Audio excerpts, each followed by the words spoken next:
वचनामृत 44। ध्येय प्राप्ति जिससे शक्य हो उसी को छोड़ना नहीं। जिसके द्वारा ध्येय प्राप्ति का मार्ग निश्चय किया है उस पर आरूढ़ हो जाना चाहिए। સદગુરુદેવ સાધકની આંતરિક કક્ષા પામી જઈને તેને માટે જપ, નિષ્કામ સેવા, ધ્યાન યોગ વગેરેમાંથી ઉચિત જણાય તે સાધન સાધકને પ્રબોધે છે. એનાથી જ એને પરમ દર્શનનું ધ્યેય સિદ્ધ થશે એ નિશ્ચિત હોય છે. આમ જે સાધન દ્વારા અંતિમ લક્ષ્ય માટેની પ્રાપ્તિની પાત્રતા સિદ્ધ થવાનું નિશ્ચિત છે, એમ સાધક જાણ્યા પછી તેમાં સંશય કે પ્રમાદ ન કરતા તે સાધનને સમાચરવા બરાબર આરૂઢ થવું જોઈએ. આમાં સંશય કે તર્કને સ્થાન ન આપવું જોઈએ અને તેનો ભૂલે ચૂકે પણ એટલે કે સાધનનો ભૂલે ચૂકે પણ ત્યાગ ન કરવો જોઈએ. નામ સ્મરણના સાધનથી પરમાત્મા પ્રાપ્તિ માટેની અનુગ્રહ પાત્રતા અવશ્ય થાય છે એવું સદગુરુદેવે નિશ્ચિત કહી દીધા પછી કોઈ અન્ય સાધક નામ લીધે શું થયું એવું જણાવીને તેને માટે મજબૂત તર્ક કરે અને યોગથી જ દર્શન થશે કારણ કે ઈશ્વર પ્રાપ્તિ માટે શોર્ટકટ એટલે કે ટૂંકો માર્ગ છે એવી દલીલ કરે તો આપણે આપણા સાધનમાંથી શ્રદ્ધા ન ગુમાવવી જોઈએ, પરંતુ તેના પર બરાબર આરૂઢ થઈ તેને પ્રયત્નપૂર્વક કરતા રહેવું જોઈએ. એટલે કે કોઈ અન્ય વ્યક્તિના પ્રેરવાથી કે એણે શંકા કરવાથી આપણને આપણા સાધનમાં કે સદગુરુ દેવે જે સાધન કહ્યું છે તેમાં કોઈ શંકા ઉત્પન્ન નહીં થવી જોઈએ. 45મું વચનામૃત. संकल्प से सब सिद्ध होता है। मनुष्य के संकल्प का प्रभाव इतना अमोघ है कि वह चाहे सो कर सकता है. પૂજ્યશ્રીએ જણાવ્યું છે કે સૂતેલી કાર્યશક્તિને જગાડી તેને ઉચિત રીતે ઉપયોગમાં લેવાથી ધ્યેય સિદ્ધિ થાય છે. તેનું સમર્થન કરતું આ વિધાન છે. ઉપનિષદમાં કહ્યું છે કે આ આત્મા સત્ય સંકલ્પી છે. અયમ આત્મા સત્ય સંકલ્પ, અર્થાત તે જે સંકલ્પ કરે છે તેમ થાય છે. પણ આ શ્રુતિ વાક્ય પોપટની જેમ બોલ્યા કરવાથી કંઈ નહીં થાય. આ વચનમાં શ્રદ્ધા રાખી આપણામાં રહેલી કાર્યશક્તિને સંકલ્પ સિદ્ધિ માટે પ્રામાણિકતાથી અને પૂર્ણતઃ જોડવાથી તે સંકલ્પ પ્રમાણે ફળ મળે જ છે.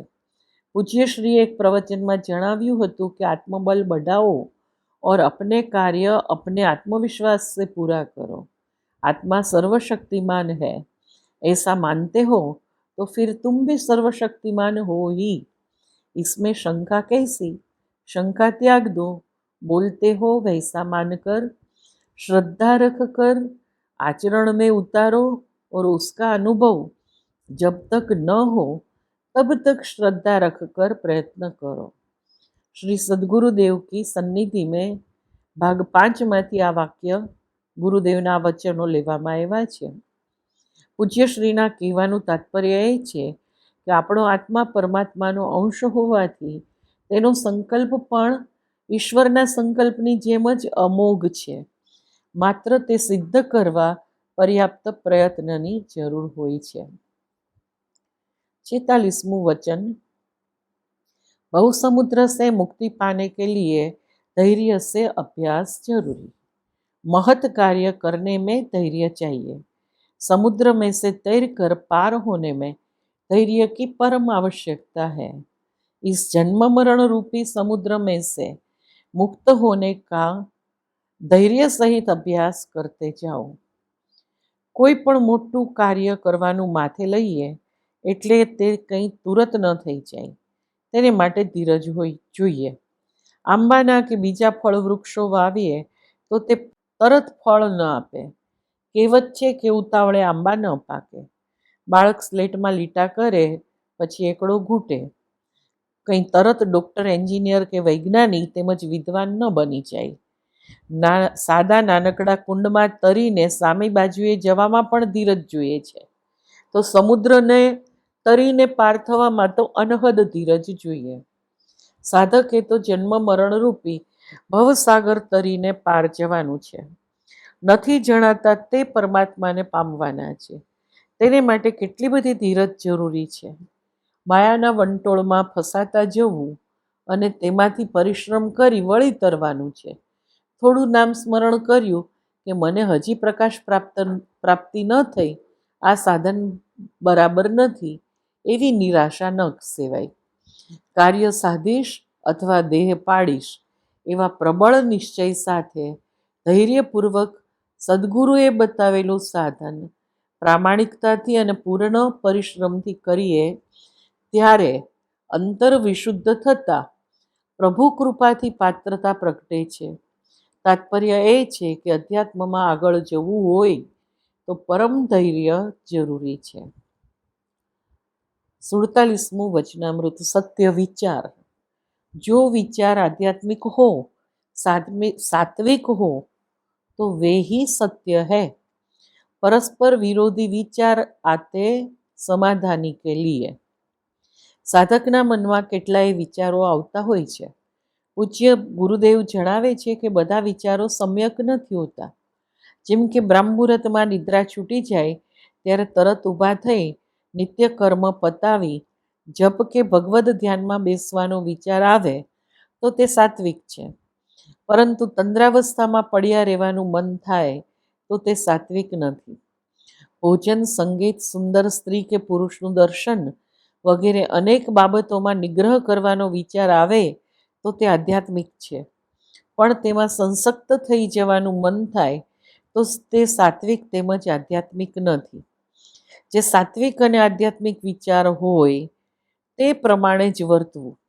જ્યારે બંને દિશાઓમાં મન વિચરવા માંડે ત્યારે અંતરમાં જાતે જ વિવેક બુદ્ધિથી કયો વિચાર પસંદ કરવા યોગ્ય છે તે કસીને સારી બાજુ માટે સમાહિત થવું, એટલે કે જે સત્ય તેમજ શ્રેયસ્કર હોય તે જ પસંદ કરી તે મુજબ વર્તવું.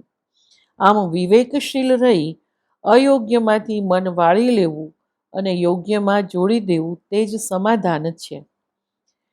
શ્રી બ્રહ્મચૈતન્યજી મહારાજે તો આવું સમાધાન બની રહે તે માટે ભગવાનને પ્રાર્થના કરવાનું કહ્યું છે. કારણ કે મન બુદ્ધિના સંસ્કાર પ્રબળ હોય છે, તેથી ભગવત પ્રાર્થનાથી જ સત્પ્રેરણા મળે છે. वचनामृत 48. क्रोध निवारण का उपाय. प्रश्न छे, क्रोध मन में भर रखना अच्छा या बाहर निकाल देना अच्छा? जवाब में प्रभु श्री कहे छे दोनों सरीके है, कारण कि उनमें भाव शुद्धि और क्रोध दमन की और कोशिश नहीं है. इच्छित प्रतिकूल थता કે ઈચ્છિત થવામાં વિલંબ થતા કે વધારે ધન કે શક્તિનો વ્યય થતા અથવા જે રીતે ઈચ્છિત થવું જોઈએ તે રીતે ન થાય પણ અન્ય રીતે થાય તો આપણને ક્રોધ આવે છે. સાધકનો પ્રશ્ન છે કે એ સમયે ક્રોધ વ્યક્ત કરી દેવો તે સારું કે વ્યક્ત ન કરતા તેને મનની અંદર જ રહેવા દેવો તે સારું? પૂજ્ય શ્રી જણાવે છે કે ક્રોધ બહાર પ્રગટ કરી દેવાથી કંઈ ભાવશુદ્ધિ થતી નથી. એટલે કે મનમાં રહેલા ક્રોધનું દૂષણ નિવૃત્ત નથી થઈ જતું. તે જ રીતે મનમાં ને મનમાં ક્રોધથી સમસમી રહેવું તે પણ નિરર્થક છે. બંનેમાં ક્રોધ પોતાની જ્વાળાથી પીડિત કરે જ છે, પરિતાપ જતો નથી જ, અને માણસ સંતાપરૂપી નરકની પીડા ભોગવે છે. આથી બંને સરખા છે. વાસ્તવમાં ક્રોધ વિવેક બુદ્ધિથી દૂર થાય છે. આપણી દેહ બુદ્ધિ નથી, તેથી થતા અહંકાર અને મમતા કારણરૂપ છે. આથી આપણી દેહ બુદ્ધિ તેથી થતા એટલે કે દેહ બુદ્ધિ હોવાથી જે અહંકાર અને મમતા થાય છે તે ક્રોધ માટે કારણભૂત છે. આથી ક્રોધ છે તે બહારથી આવતો ભાવ છે. મારા શુદ્ધ આત્મ સ્વરૂપની સાથે તેને કોઈ સંબંધ નથી એવી વિવેક દ્રષ્ટિથી ક્રોધથી નિવૃત્ત થઈ જવાશે. ભક્ત તો ભગવાન જ કરતા છે એમ દ્રઢતાથી માને છે, તેથી કોના પર ક્રોધ કરે? ભગવાન જે કરે તે હિતનું જ કરે છે એ ભાવ પાકો હોવાથી તે વ્યક્તિ ભગવાન પર ક્રોધ નહીં જ કરે. નિષ્કામ કર્મયોગીને નિરહમ ભાવ અને બુદ્ધિની અલિપ્તતા હોવાથી તેની ક્રોધાભિવ્યક્તિ તેને બાધક ન જ બને. જેમ કે યસ્ય નાહમ કૃતો ભાવો બુદ્ધિર્યસ્ય ન લિપ્યતે હત્વાપી સ ઈમાન લોકાન ન હંતિ ન નિબધ્યતે. ગીતાના 18મા અધ્યાયના 17મા શ્લોકમાં. જે માણસના અંતઃકરણમાં હું કરતા છું એવો ભાવ નથી, તેમજ જેની બુદ્ધિ સાંસારિક પદાર્થોમાં અને કર્મોમાં લેપાતી નથી, એ માણસ આ બધા લોકોને હણીને પણ વાસ્તવમાં હણતો નથી કે પાપથી બંધાતો નથી. હા, નિરહંકારપણામાં તથા નિર્લિપ્તપણાના અંચળા નીચે ક્રોધ કરે તો પાપબદ્ધ બને છે. અંતરથી આ ભાવ ખરો હોવો જોઈએ. વચનામૃત 49મું. सात्विक आहार की आवश्यकता. हम जो सात्विक आहार करते हैं उससे परमाणु सात्विक बनते हैं और तामसी भोजन से परमाणु तामसी होते रहते हैं और आपस में टकराते हैं. इसलिए तेल, मिर्ची आदि मसाला छोड़ देना उत्तम है. परम पूज्य राधे श्याम जी जूनागढ़ वाला संत भक्त श्रीमद् भगवद गीताना 17મા અધ્યાયને અતિ ઉપયોગી આચારો દર્શાવતા અધ્યાય તરીકે ગણાવતા. કારણ કે તેમાં ખાનપાન, તપ, યજ્ઞ, દાન આદિ નિત્ય જીવન કર્મોના સૂક્ષ્મ વિચારો આપી તે સર્વ કર્મો કઈ રીતે આચરવા તેનું ઉત્તમ માર્ગદર્શન આપ્યું છે. અહીં પૂજ્ય શ્રી સદગુરુદેવે આપણે લેતા આહારના પરિણામો સ્પષ્ટ કરી માત્ર સાત્વિક આહાર લેવા અને તમોગુણ વધારતા આહારોનો ત્યાગ કરવા અનુરોધ કર્યો છે. યથા અન્નમ તથા મનઃ. જેવું અન્ન તેવું મન. આપણે સાત્વિક આહાર તો લેતા હોઈએ છીએ, પરંતુ સાથે સાથે તમોગુણ વધારનારા આહારો પણ આરોગતા હોઈએ છીએ. સત્વગુણી આહારથી સાત્વિક પરમાણુ બને છે, જ્યારે તમોગુણી આહારથી તમોગુણી પરમાણુઓ બને છે. સાધકના મનમાં આ બે જાતના પરમાણુઓથી વિરોધી વૃત્તિઓ જાગે છે.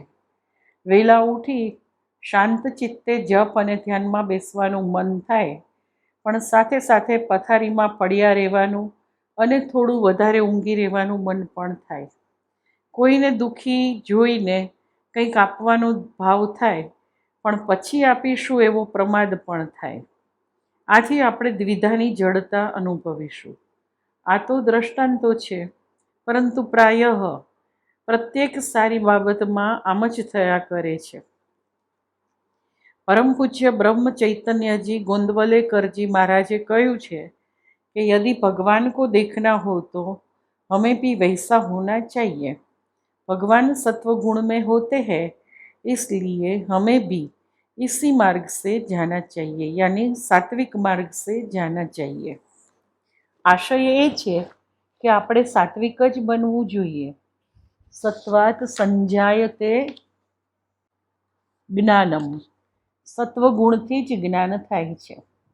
આથી આપણે સત્વગુણ વધે તેવા જ આહાર લેવા જોઈએ અને તમોગુણ વધે તેવા આહાર સદંતર બંધ કરવા જોઈએ. પૂજ્ય શ્રી આથી તેલ, મરચાં તેમજ ગરમ મસાલા વગેરે ન લેવા આપણને કહે છે. શ્રીમદ ભગવદ્ ગીતા પ્રમાણે ત્રણેય ગુણના આહાર આ પ્રમાણે છે. સાત્વિક આહાર પહેલું, જે આહારો આયુષ્ય, સત્વ, બળ એટલે કે શરીર, મન અને બુદ્ધિ વગેરેમાં સાત્વિક શક્તિ અને ઉત્સાહ, નિરોગીતા, સુખ અને પ્રસન્નતાને વધારે તે. રજોગુણી આહાર પ્રસન્નતા તો જગાડે, પણ આ પ્રસન્નતા અંતે વિષરૂપ બને છે. તમોગુણી આહાર પણ પ્રસન્નતા તો પ્રગટાવે, પણ પરિણામે અતિનિદ્રા, આળસ, પ્રમાદ અને જડતા વધારે છે. પ્રમાણસર ઘી, માખણ, ફળ, દૂધ વગેરે તથા સુપાચ્ય હળવા પદાર્થો સાત્વિક આહારમાં આવે છે. રાજસી પદાર્થો અતિ કડવા, અતિ ખાટા, અતિ ખારા, અતિ ગરમ, તીખા અને દાહક પદાર્થો, આમાં આથાવાળા, આંબલી, લીંબુ, ખાટા દહીં છાશ વૃક્ષ પદાર્થો સમાવિષ્ટ છે, જે દુઃખ, શોક, રોગ અને જ્વલન કરે છે. તામસી અર્ધપક્વ, વાસી, ગતરસ એટલે એની અંદર રસ ન હોય, દુર્ગંધવાળા એટલે લસણ, ડુંગળી, મદિરા, એઠું અનાજ કે કોઈ અપવિત્ર ભોજન છે તે તામસી છે.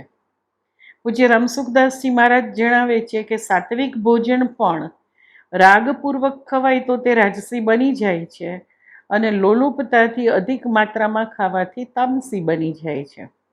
સાધક સંજીવનીમાંથી રામસુખદાસજીનું આ વિધાન લેવામાં આવ્યું છે, પૃષ્ઠ 977 પરથી. પૂજ્ય સદગુરુ દેવશ્રી સાધકો માટે હંમેશા સત્વગુણ વધારવા ઉપર ભાર મૂકતા આવ્યા છે. બાકીના 2 ગુણો અંતરાયરૂપ ન બને માટે આહાર શુદ્ધિપૂર્ણ જળવાય તે માટે સાધક સાવધ રહેવું અતિ આવશ્યક છે. વચનામૃત 50મું. अशुद्ध विचार कैसे दूर किए जाए? अशुद्ध विचारों को शुद्ध विचारों में पलट दो.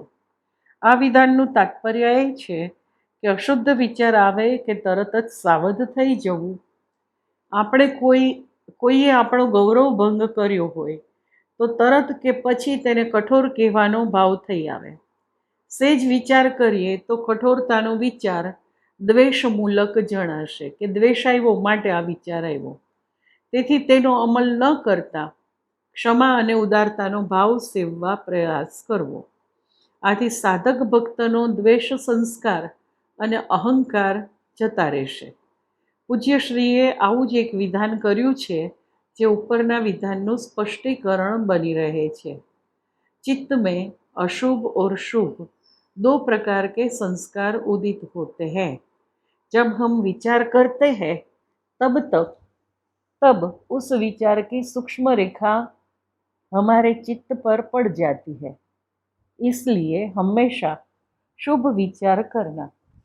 शुभ विचारों की रेखा पतली नहीं पड़नी चाहिए.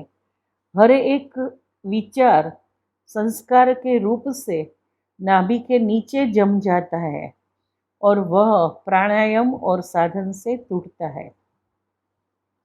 કેટલી મોટી વાત કરી છે. આથી મનમાં અશુદ્ધ કે અશુભ વિચાર આવે એટલે કામ, ક્રોધ, લાલચ, કઠોરતા, હિંસા વગેરેનો ભાવ આવે અને તેની સાથે આપણે મનને જોડતા રહીએ, તેને યોગ્ય ગણી સંમતિ આપતા રહીએ તો તે ઘણો પ્રબળ સંસ્કાર બની ઘર કરી જાય છે અને આપણા સૂક્ષ્મ શરીરને બગાડે છે. તે નાબૂદ ન થાય તો જન્માંતરનું કારણ બની જાય છે. સાધકે તેને દૂર કરવા પ્રાણાયામ, નામજપ વગેરે ઘણા સાધનો કરવા પડે છે. માટે જ પૂજ્યશ્રી કહે છે કે અશુભ વિચાર આવતા જ શુભ વિચાર કરવા માંડવું અને અશુદ્ધ વિચારને વિકસવા ન દેવો. આથી ખરાબ સંસ્કારથી બચી જવાશે. ગુરુદેવે ધ્યાન દોર્યું છે કે શુભ વિચાર સુદૃઢ હોવો જરૂરી છે. નબળો હશે તો તે નબળા સંસ્કારથી અશુભ વિચારનો દ્રઢ સંસ્કાર મચક નહીં આપે અને માથે હાવી થઈ જશે. માટે શુભ વિચાર છે એ પણ સુદૃઢ હોય એવી રીતે એને સુદૃઢ રીતે સેવવું. વચનામૃત 51. समता और असंगता ही शांति. निर्द्वंद्व और असंग हो जाना तो आनंद और शांति अवश्य मिलेंगे. सुख दुख, लाभ हानि, स्तुति निंदा, जय पराजय आदि जीवનમાં આવ્યા કરે છે. માણસનું મન તેથી સમતુલા ગુમાવે છે. તેને દુઃખ, હાનિ, નિંદા, પરાજય, અપમાન વગેરેથી પ્રતિકૂળ સંવેદના થાય તે ઇષ્ટ નથી. તેને તો સુખ, લાભ, સ્તુતિ, વિજય, સન્માન વગેરે અનુકૂળ સંવેદના જ ઇષ્ટ છે. પરંતુ સમુદ્રમાં મોજા જ ન ઉઠે તેમ ઈચ્છવા જેવું આ છે. સંસાર સાગરમાં સુખ દુઃખ આદિ જોડકાના ભાવ ઉઠવાના જ. આથી મહાપુરુષોએ બંને પ્રકારની સ્થિતિમાં શાંતિ અને આનંદ કેમ અનુભવાય તે સમજાવ્યું છે. અશાંતિના મૂળમાં રાગ, દ્વેષ તથા આસક્તિ રહેલા છે. માટે રાગ કે દ્વેષ એટલે કે ગમાણ ગમા પ્રકૃતિના ફરજંદ છે. તેમને આપણા આત્મ સ્વરૂપ સાથે કંઈ લેવા દેવા નથી. આવી પાક્કી સમજ આચરણમાં ઉતારવાથી આ જોડકામાં સંસક્ત એટલે કે આસક્ત નહીં થવાય. પછી તો કેવળ ભગવાનના સ્વરૂપના આનંદ અને શાંતિ જ રહેશે. શ્રીમદ ભગવદ્ ગીતામાં ભગવાને નિર્દ્વંદ્વ એટલે કે જોડકાના ભાવથી પર થવા જ જણાવ્યું છે. નિર્દ્વંદ્વો હિ મહાબાહો સુખમ બંધનાદ પ્રમુચ્યતે. હે મહાબાહો, જોડકાની અસર વગરનો બનેલો જીવ સહેલાઈથી બંધનમાંથી છૂટી જાય છે. ગીતાના 5મા અધ્યાયના 3જા શ્લોકમાં ભગવાને આ વાત કરેલી છે. वचनामृत 52। साधन सबसे असंग होकर करो, सबसे निसंग हो जाना। अगर साधन में आगे बढ़ना हो, चाहे कितना भी सात्विक हो। પૂજ્યશ્રી આપણને ભગવત સાધન એટલે કે જપ ધ્યાન વગેરે કરવામાં સર્વતઃ અસંગ બનવા પ્રબોધે છે. કોઈ કહે કે જગતમાં જે સાત્વિક છે તેનાથી નિસંગ શા માટે થવું? રામકૃષ્ણ પરમહંસદેવ કહેતા કે જેમ લોખંડની સાંકળ બાંધે તેમ ચાંદી અને સોનાની સાંકળ પણ બાંધે. તમોગુણ બાંધે તેમ રજોગુણ અને સત્વગુણ પણ જીવને સંસારમાં બાંધે છે. માયા તો ત્રિગુણી છે. સંસારરૂપી અશ્વત્થને અસંગરૂપી દ્રઢ શસ્ત્રથી છેદીને જ પરમાત્માને શરણે જઈ શકાય. અશ્વત્થમ એનમ સુવિરૂઢ મૂલમ અસંગ શસ્ત્રેણ દ્રઢેન ચિત્વા તતઃ પદમ તત પરિમાર્ગિતવ્યમ યસ્મિન ગતા ન નિવર્તન્તિ ભૂયઃ તમેવ ચાદ્યમ પુરુષમ પ્રપદ્યે યતઃ પ્રવૃત્તિ પ્રસૃતા પુરાણી. ભગવદ્ ગીતાના 15મા અધ્યાયનો આ 3જો અને 4થો શ્લોક છે. આનો અર્થ એમ નથી કે સાત્વિક પ્રવૃત્તિઓ છોડી દેવી. સાત્વિક પ્રવૃત્તિઓ કરવાની તો ખરી જ, પણ તેમાં કર્મઠની જેમ ખૂપી ન જવાનું ધ્યાન રાખવું, એમાં આસક્ત ન થવાનું, એટલું જ. ત્રિગુણાતીત થવા માટે આ જરૂરી છે. સંતો પરોપકાર તો કરે જ છે, પણ તેની ભાંજગડમાં નથી પડતા. પરમ પૂજ્ય શ્રી ડોંગરેજી મહારાજે 500 જેટલા અન્ન કેન્દ્રો શરૂ કર્યા હતા. સાત્વિક અને યોગ્ય વ્યક્તિઓને તે માટે જરૂરી રકમ આપીને સમગ્ર સંચાલન સોંપી દેતા, પછી તેમાં ક્યારેય હસ્તક્ષેપ ન કરતા. આ તેનું દ્રષ્ટાંત છે કે આસક્ત નહીં થવાનું. ઓમ શ્રી સદગુરુદેવાય નમઃ.